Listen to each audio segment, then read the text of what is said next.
cuando llegamos a una fecha como la de Acción de Gracias, es como que uno pone su mente y fija su corazón, enfoca en el tema de la gratitud.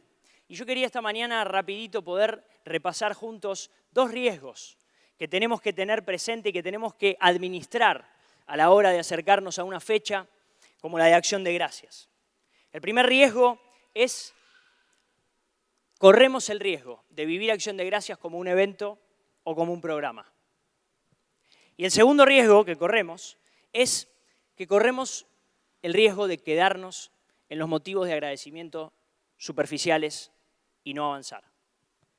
Acción de Gracias no es un evento más, porque la verdadera gratitud a la que estamos llamados a participar es una que nace de un corazón que no hace solamente Acción de Gracias porque tocó, porque me dijeron o porque me invitaron a un picnic, sino que la verdadera gratitud no es un cumplido, responde a algo que nos sobrepasa y que necesitamos reconocer. Esto que te digo está en la palabra una y otra vez. Por ejemplo, Romanos 1:21 deja claro que Acción de Gracias no es un evento más. No hay que tildar en el calendario una fecha, sino que Acción de Gracias se trata de algo mucho más central, porque vos fíjate que cuando Pablo escribe en la carta a los romanos y él desarrolla la esencia de la salvación y la esencia de la condenación, él dice, las personas, habiendo conocido a Dios, no le glorificaron como a Dios, ni le dieron gracias. ¿Qué no era un evento dar gracias? Bueno, no. Vos fíjate que la palabra ingresa, cruza el corazón humano, diciéndole al ser humano que no solo no reconoce a Dios, sino que además vive la vida como va, asumiendo todo como derecho, pidiendo todo para mí y no dando gracias.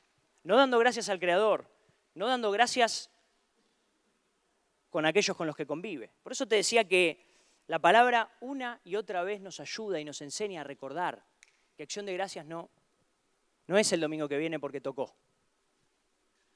Primera Tesalonicenses 5:18 nos invita diciendo, den gracias en todo, porque es esta la voluntad de Dios para con ustedes en el Señor Jesús.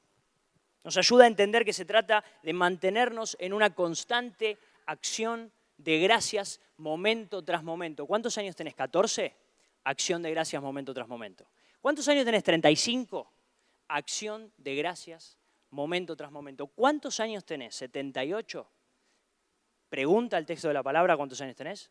Acción de gracias momento tras momento. Quiero invitarte y quiero invitarnos a barajar este riesgo de vivir Acción de Gracias como un evento y tachar ese riesgo y decir, vamos a asumir que no se trata de un evento más. Colosenses 2:6-7, recién lo leyó Gabriel, no lo voy a volver a leer, pero nos habla acerca de andar en Cristo, y andar en Cristo es abundar en acciones de gracias. No nos cuenta las tribulaciones que estaban viviendo los colosenses, pero no creo que hayan sido muy distintas a las que estamos viviendo nosotros en Quilmes, porque este es un texto que tiene bastantes años, cerca de 1900, o sea, cerca de 1900 años atrás Pablo escribió esto y hoy lo estamos leyendo y realmente tiene mucho que ver con lo que vos estás viviendo. Porque vos no te estás levantando acá diciendo, uy, qué embole lo que leyó, porque la verdad que no me aplica para nada. No, sino al contrario. Estamos leyendo un texto, ¿escuchaste bien? Que tiene 1900 años y aún así no pierde ni carece su relevancia y mucho menos es aburrido. Por eso es que quería decirte, ¿cómo hacemos para cruzar este riesgo? Bárbaro, leyendo la palabra, asumiendo. Y yo ahora te quiero poner una foto. No la traje, ¿está bien? Pero asumamos que acá yo tengo una foto de una familia oriental, ¿está bien? Vamos a jugar a que acá tengo la foto de papá, mamá, hijito, hijita, abuela, tío, perro, gato, orientales, que vinieron a establecerse en Argentina porque tienen un comercio local, que alguna vez te habrá pasado de entrar a un comercio que está manejado por una persona oriental y en el medio de la caja, cuando vos le estás por pagar, le pega 2, 3 gritos a la hija y ¿en qué idioma está hablando? Perfecto, está hablando en otro idioma distinto al que vos, porque vos fuiste, le pediste la polenta y él le gritó otra cosa en otro idioma y era lo mismo, la misma polenta. ¿Te puedo preguntar en esa foto, ¿en qué idioma habla esa familia? Ya me lo respondiste. Y yo ahora te puedo preguntar, ¿en qué idioma habla una familia cristiana como nosotros, esta familia de fe, esta iglesia? ¿En qué idioma habla una familia en un mundo quejoso? Habla en agradecido, habla en idioma agradecido. De la misma manera que la familia oriental está en suelo argentino, pero en su casa hablan otro idioma porque son de otro lado, de la misma manera vos y de la misma manera yo transitamos este mundo corrupto y este mundo quejoso, que lo único que tiene para enseñar es dame, dame, yo quiero, para mí, el primero. Y nosotros como familia hablamos en idioma agradecido. ¿Está bien? Quiero decirte así, si vos estás criando hijos como yo, lo que les sale del corazón no es lo primero la gratitud, es qué falta, qué viene. Y mami, después de esto, ¿qué cosa? Y cuando terminemos de comer esto, ¿qué viene? Y vos decís, ¿qué onda? ¿Quién le enseñó eso? Yo como papá y vos como papá no creo que se los hayamos enseñado, pero nos hace bien entender que la palabra de Dios tiene razón. Nosotros nacemos en pecado, nosotros nacemos lejos de Dios. Nosotros nacemos no reconociendo a Dios ni dándole gracias y somos transformados por la llegada de Jesús a nuestra vida en personas que no solo siguen a Cristo, habiéndose arrepentido de su vieja vida y siguen a Cristo, sino que ahora hablan en agradecido. ¿En qué idioma habla tu hijo, vos, tu papá cuando van al trabajo en un trabajo quejoso? Hablan en agradecido. Igual que el chino, igual que el del comercio, cuando le grita a la hija en otro idioma y vos te quedás diciendo, ¿qué pasó? Así suena cuando vos estás caminando y sos agradecido. Así suena cuando vos y yo vamos a nuestros ámbitos y leemos la palabra que nos acaba de leer nuestro hermano diciendo abunden en acciones de gracias. Igual de raro suena nuestra voz. Pero quiero decirte, mantenete así, guarda tu fe, cuidemos nuestra fe, porque si nos mantenemos así, lo que va a pasar es que vamos a estar cruzando ese primer riesgo y vamos a dejar de ver acción de gracias como un evento para verlo como un estilo de vida. Segundo riesgo que te dije que debemos atender es, ¿qué hacemos? Nos quedamos, ya lo cruzamos el primero, ¿está bien? Somos personas que hablamos en agradecido, aprendemos, le enseñamos a nuestros hijos en agradecido. Cruzamos ese riesgo.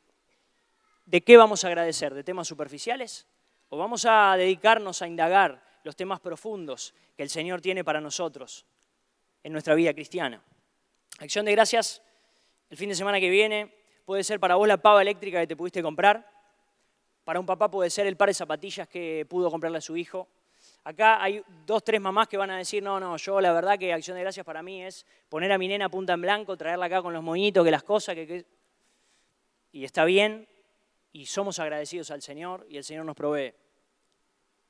Pero quería preguntarte, si tuviéramos que hablar un poquito más profundo de esas cosas materiales, si tuviéramos que salir un poquito y sentarnos a charlar a solas, y vos abrieses el corazón y yo abriese el corazón, hay una pregunta que nos podemos hacer. ¿Qué son aquellas cosas que más valor tienen para nosotros?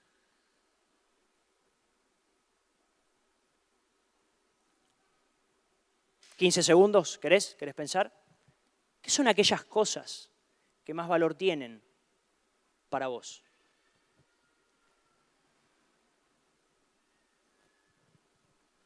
Necesitamos juntos hacer un chequeo personal. Por eso viene bien una fecha para marcar acción de gracias, no porque sea un evento, sino porque nos hace bien parar la pelota y dedicarnos a indagar nuestro corazón y ver qué necesita de ser corregido, un chequeo personal acerca de aquellos que valoramos, porque de ahí saldrá nuestro ejercicio de acción de gracias. Hermano, si todo lo que tu hijo recibe de vos es que está copado vestirse con ropa de marca, tu hijo va a agradecer por eso. Y si todo lo copado que tenés para decirle a tu hijo es quick, quick, el auto nuevo que cambiaste, tu hijo va a dar acción de gracias por eso. Ahora, si vos y yo nos ponemos a indagar en las profundidades de nuestra vida, qué son aquellas cosas que más valoramos, en las últimas instancias de nuestra vida, ¿qué valoraríamos?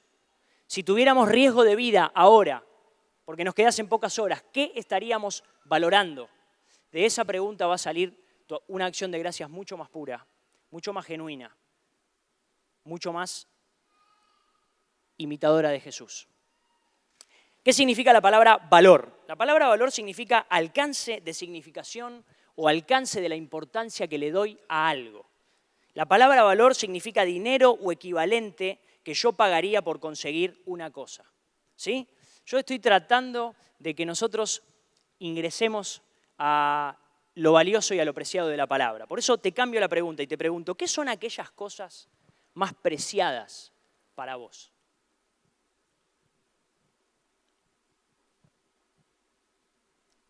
¿Qué son aquellas cosas que vos decís, esto es innegociable, esto es preciado?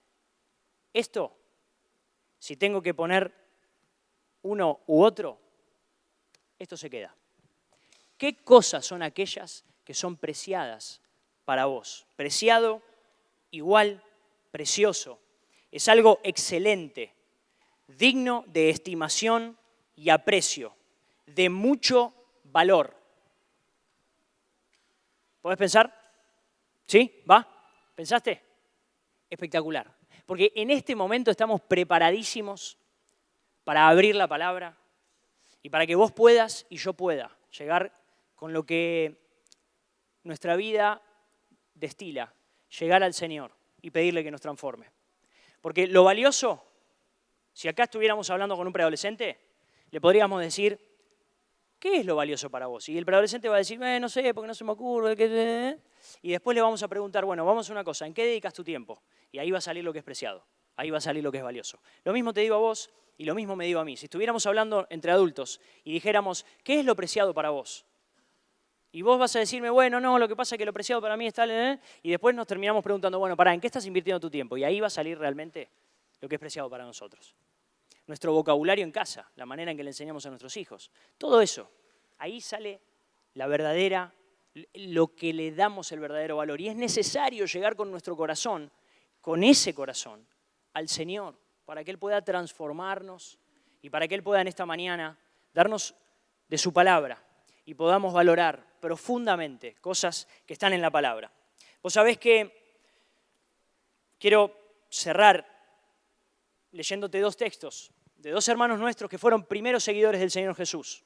Si nosotros tuviéramos que ir a una fuente confiable para escuchar y entender el consejo de Dios para nuestra vida, tendríamos que ir a la Biblia, porque en la Biblia están escritas las palabras de los primeros seguidores de Jesús. ¿Cuántos estuvieron ahí? Hace un ratito repasábamos. ¿Cuántos estuvieron ahí? ¿Cuántos de nosotros estuvimos ahí el día que Lázaro resucitó? ¿Ninguno? No, me parecía. ¿Cuántos estuvieron ahí el día que María hizo lo que hizo, que recién nuestro hermano nos contó con el perfume y los pelos? ¿Cuántos estuvieron ahí? Ninguno, me parecía. Vos sabés que Pedro sí estuvo ahí.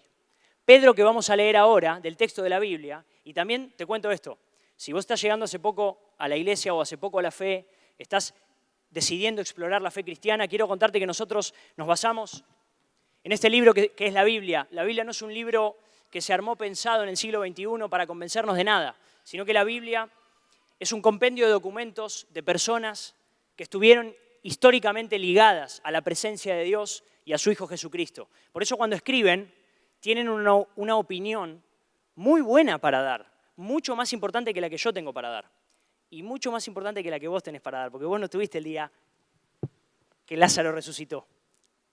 Y Pedro sí estuvo ahí, y Pedro escribe una carta. Entonces, ¿qué quiero decirte?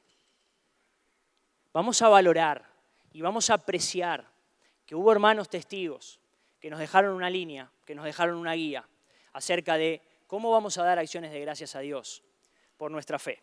El primer texto que te quiero invitar a leer está en 1 Tesalonicenses 1, del 1 al 3.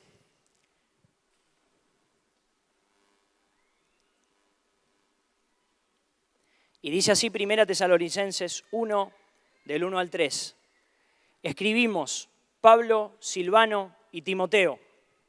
Le escribimos a la iglesia de los tesalonicenses, en Dios Padre y en el Señor Jesucristo. Gracia y paz sean a ustedes, de Dios nuestro Padre y del Señor Jesucristo. Damos siempre gracias a Dios por todos ustedes, haciendo memoria de ustedes en nuestras oraciones, acordándonos sin cesar delante del Dios y Padre de la obra de su fe, del trabajo de su amor y de su constancia en la esperanza en nuestro Señor Jesucristo. Hasta ahí. Primera Tesalonicenses 1, del 1 al 3. ¿Quién escribe? Escribe Pablo. ¿Quién escribe? Escribe Silvano. ¿Y quién más escribe? Escribe Timoteo. Ninguno de nosotros estuvo tan cerca del Señor Jesús como estuvo Pablo. Ninguno de los presentes que estamos aquí o de los que estarán escuchando este mensaje más tarde estuvieron más cerca del Señor Jesús que lo que estuvo Pablo. Por lo tanto, lo que tiene Pablo para decir está acá. No está acá, a la voz mía. Está acá. Esta es la palabra inspirada de Dios por medio del Espíritu Santo a un hermano que escribió con un lápiz real. Ese hermano se llamaba Pablo y escribió con tinta verdadera, no ficticia ni inventada. Era de verdad, lo escribió. En un momento la pluma se movió así y escribió esto. Pablo, Silvano y Timoteo, a la iglesia de Tesalonicenses, en Dios Padre y en nuestro Señor Jesucristo, les damos gracias, gracia y paz. Y ahora dice Pablo, nosotros damos siempre gracias a Dios por todos ustedes. Y ahí va, ahí va Pablo abriendo su corazón a la acción de gracias y animándote a vos y animándome a mí a cruzar el riesgo de ver Acción de Gracias como un evento y también a cruzar el riesgo de ver Acción de Gracias como algo superficial. Ahí va Pablo. Damos siempre gracias a Dios por todos ustedes. Hacemos memoria de ustedes en nuestras oraciones y nos acordamos sin cesar delante del Dios y Padre nuestro de la obra de su fe, del trabajo de su amor y de la constancia que ustedes tienen en la esperanza en el Señor Jesús. Razones profundas para dar gracias a Dios. ¿Por qué estás agradeciendo? ¿Qué es preciado para vos? ¿Qué era preciado para Pablo? ¿En esa congregación habría algún hermano que ese año consiguió trabajo? Muy probablemente que sí. ¿Habría algún hermano que pasó de un caballo modelo 92 a uno 98? Es muy probable que sí. ¿Había una mamá que pudo comprarle un moño más a su hija para ir a la reunión? Es muy probable que sí. Como también había algún hermano que sufrió una tribulación económica y que fue suplida por la iglesia, que es muy probable que haya pasado como pasa hoy acá. Por eso es que te quiero preguntar, ¿de qué está dando gracias Pablo? ¿Vos lo ves acá? Y la verdad que te dejo la punta para que vos sigas leyendo toda la carta. Porque esta es la carta que termina diciendo den gracias en todo. Porque esta es la voluntad de Dios para con ustedes. Te hablaba de Pedro cuando te decía que tanto Pablo como Pedro estuvieron más cerca de Jesús que nosotros dos, o que vos y yo. O sea que su palabra es más importante que la nuestra. Pedro después toma de esas tres virtudes, que son la fe, la esperanza y el amor, que Pablo las desarrolla después. Si vos sos adolescente y querés leer, buscá 1 Corintios 13 y te vas a enterar que Pablo desarrolla ahí las virtudes, la fe, la esperanza y el amor, y desarrolla el amor y dice, bueno, el amor es la más importante. Pero después Pedro, que es otro seguidor del Señor Jesús, que también está encarcelado en Roma, igual que Pablo, por seguir a Jesús. Se definían como seguidores de Cristo y los perseguían. De la misma manera, Pedro escribe y él toma de estas tres virtudes, de la fe, de la esperanza y del amor, él toma una de las tres y te quiero invitar a leer en 1 Pedro 1. Y este es uno de los textos finales de esta mañana. 1 Pedro 1, del 3 al 7, como para que vos y yo podamos ver la concordancia, ¿no?, que hay entre los que siguen al Señor y de qué agradecen, de qué cosas dan gracias. Bueno, acá está. Y vamos a leer 1 Pedro 1, del 3 al 7, ¿está bien? Seguime con la lectura, buscalo en la pantalla, pero por favor, presta atención, porque esto es realmente hermoso. Dice Pedro, si querés leemos desde el 1, Pedro, yo soy apóstol de Jesucristo y le escribo a los expatriados que están en iglesias dispersas, en Ponto, en Galacia, en Capadocia, en Asia y en Bitinia. Estas son 5 regiones de Asia Menor, donde hoy es Turquía, ¿está bien? Son 5 ciudades, como decir Berazategui, Pompeya, Lanús. O sea, Pedro le estaba escribiendo a hermanos que estaban dispersos, reunidos en iglesias que se habían dispersado a causa de la persecución que hubo en Roma. Y Pedro está en Roma y les escribe a estas iglesias y les dice, ustedes fueron elegidos según la presencia de Dios, en santificación del Espíritu, fueron elegidos para obedecer y ser rociados con la sangre de Jesucristo. 2 puntos. Para ustedes, gracia y paz les sean multiplicadas. Bendito el Dios y Padre de nuestro Señor Jesucristo, que según su grande misericordia nos hizo renacer para una esperanza viva por la resurrección de Jesucristo de entre los muertos.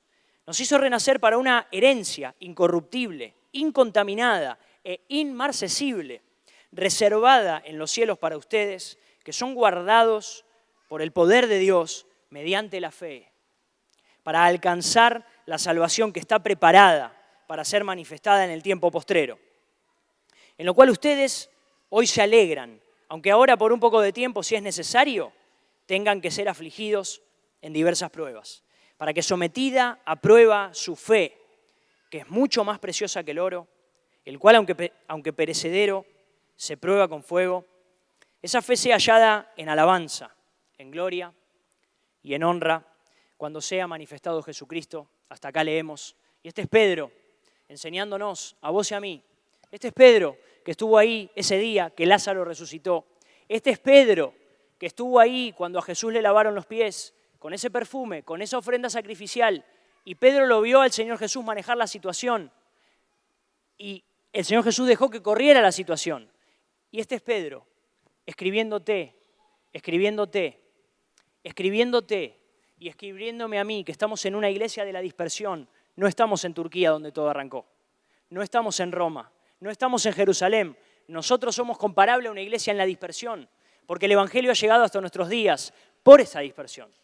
Y está Pedro enseñándote y enseñándome que nuestra fe, de esas tres, de la fe, de la esperanza y del amor, la fe, es mucho más preciosa que el oro. Qué casualidad que use la palabra preciosa. Qué casualidad que estemos hablando de a qué le damos valor y encontremos en el texto bíblico una palabra que nos habla acerca de lo preciosa que es nuestra fe. Para los primeros seguidores de Jesús, ser un hombre de fe no era ser un hombre que hablaba. O sea, entendeme bien, sí que hablaba y proclamaba la palabra, pero no era esa tendencia que vemos ahora de que qué gran hombre de fe, cómo declara las cosas. No. Para los primeros seguidores del Señor Jesús que estuvieron ahí cuando el Señor Jesús resucitó a Lázaro, ser una persona de fe era ser una persona que transaccionaba su fe y la estimaba mucho más preciosa que la moneda más preciosa que había en ese momento, corriente, que era el oro. No creo que Pedro haya tenido una moneda de oro en toda su vida, porque Pedro no tenía dinero. Sin embargo, ahí lo tenés al apóstol Pedro, escribiéndote y escribiéndome que nuestra fe es mucho más preciosa que el oro. ¡Cuic, cuic! ¿Más preciosa que qué?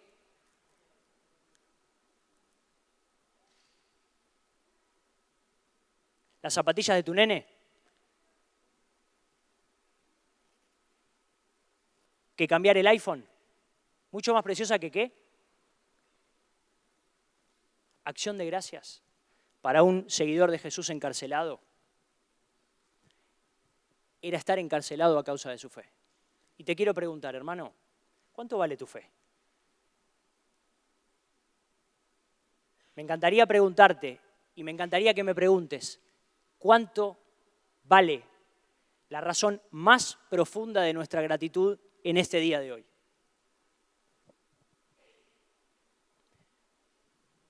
La fe no era solamente decir o declarar cosas. La fe, escrita por los primeros seguidores de Jesús, era la certeza y era la convicción de que lo que Jesús había dicho que era, Él lo era. El Señor Jesús les dijo un día a sus discípulos que Él se iba a morir y que iba a resucitar al tercer día. Y los discípulos se les tallaron de risa en la cara. Le hicieron una historia de Instagram, la subieron y se hicieron trending topic, porque era una burrada lo que acababa de decir el Señor Jesús. Sin embargo, los discípulos estuvieron ahí cuando el Señor Jesús no solo se murió, sino cuando el Señor Jesús resucitó. Y su cara se transformó diciendo, nuestra fe vale mucho más que lo que pensamos que vale. Y hermano, quiero invitarte hoy a abrazar al que tenés al lado, cuidá tu familia, guardá tu fe. Porque nuestros hijos nos están mirando y los preadolescentes nos están mirando. Y nuestros hijos adolescentes nos miran y nos preguntan si acaso la fe que decimos, la fe que profesamos, vale lo que decimos que vale. El Señor Jesús resucitó y ese día a los discípulos no les quedó ninguna duda de que su caballo valía mucho menos que la fe. No les quedó ninguna duda de que las redes con las cuales pescaban, como decir el teclado de tu computadora con el cual trabajás, vale mucho menos que la fe en el Señor Jesús. Y quiero terminar. La fe es un don de Dios que funciona como un conducto para ser salvos. Porque nosotros somos salvos por gracia. Y esta gracia ocurre por medio de la fe. Se despide Pedro. Y Pedro está encarcelado, ya te lo dije. Y él sabe de parte del Señor Jesús que prontamente lo van a ejecutar. Porque él lo dice en 2 Pedro. Acabamos de leer 1 Pedro. Y ahora vamos a leer 2 Pedro, que es la última carta, y Pedro se despide. Y quiero simplemente regalarte, mira, va con un beso enorme y un abrazo gigantesco. Quiero leerte este texto y me encantaría que vos y yo podamos hoy emocionarnos a la par de los discípulos. Que los primeros días su fe les valió la vida. Y Pedro escribe y dice en 2 Pedro, yo soy Simón Pedro. ¿Te doy un dato? En la primera carta que acabamos de leer, se presenta como Pedro. Pedro es el sobrenombre, es la palabra piedra que el Señor Jesús le puso. Pero ahora que está pronto a retirarse, que está pronto a morir, Pedro se despide y él saluda como Simón Pedro, como diciendo, este es mi nombre y esto es lo que el Señor me llamó a hacer. Yo soy Simón, pero el Señor Jesús me llamó a ser Pedro. Yo soy Simón Pedro. Estoy leyendo 2 Pedro 1. Yo soy Simón Pedro, soy siervo y apóstol de ese Jesucristo. Y les escribo a los que han alcanzado por la justicia de nuestro Dios y Salvador Jesucristo una fe igualmente preciosa que la nuestra. ¿Que vos tenés una fe igualmente preciosa que la de un apóstol? Que yo, por la gracia del Señor Jesús, alcancé una fe igualmente que un hombre que estaba encarcelado a punto de morir por esa fe.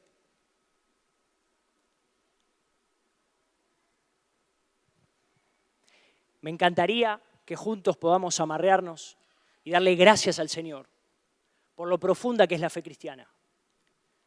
Y darle gracias al Señor por cada hermano que está genuinamente siguiendo a Cristo. Y si vos estás sentado hoy acá y todavía no sos seguidor de Cristo, charlemos un montón, preguntá cosas, porque estás a punto de cambiar tu vida. Cuando vos te enteres que el Señor Jesús vino a perdonarte de todos tus pecados, y cuando vos te enteres que el Señor Jesús vino a salvarte de la condenación eterna, vas a poder despertar a la fe y decir, mi fe es igualmente preciosa que la que se predicó los primeros días. Esto es emocionante, totalmente emocionante. Y cierra, ya te lo digo, este fue así una pincelada, un regalo para decirte, Pedro nos dice que nuestra fe puede ser igualmente preciosa que la de él. Pero hay algo más todavía con lo que quiero cerrar, y es decirte así, si la fe es preciosa, ¿qué diríamos del autor de la fe?